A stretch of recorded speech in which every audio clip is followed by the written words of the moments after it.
Usually pregnancy പീരീഡിൽ migraine വരുന്നത് കുറവാണ്. ആ ടൈമിൽ ഈസ്ട്രജൻ സ്റ്റേബിളായി റൈസ് ചെയ്ത് ഹൈ ലെവലിലേക്ക് എത്തും.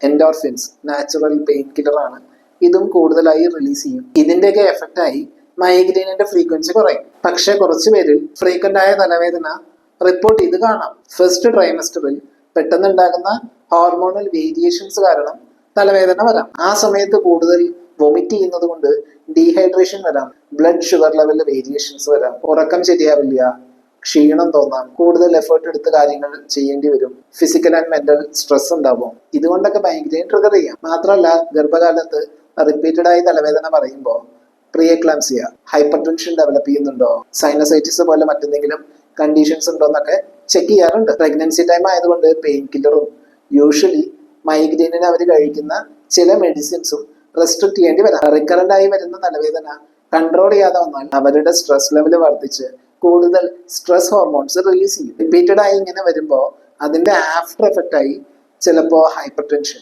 Pre time delivery, birth wait കുറയുക, ഡയബറ്റീസ്, ഇങ്ങനെയുള്ള കണ്ടീഷൻസ് വരാൻ ചാൻസ് ഉണ്ട്. ഹോമിയോപ്പതിയിൽ മൈഗ്രെയിനിന് വളരെ എഫക്റ്റീവായ ട്രീറ്റ്മെന്റ് ഉണ്ട്. കൂടാതെ സൈഡ് എഫക്റ്റ് ഒന്നും ഇല്ലാത്തത് കൊണ്ട് ഗർഭകാലത്തും സേഫായി ഹോമിയോ മെഡിസിൻസ് യൂസ് ചെയ്യാം. മൈഗ്രെയിനുമായി ബന്ധപ്പെട്ട നിങ്ങളുടെ സംശയങ്ങൾ കമന്റ് ചെയ്യുക. മറ്റുള്ളവരുടെ അറിവിലേക്കായി ഈ വീഡിയോ ഷെയർ ചെയ്യപ്പെടും.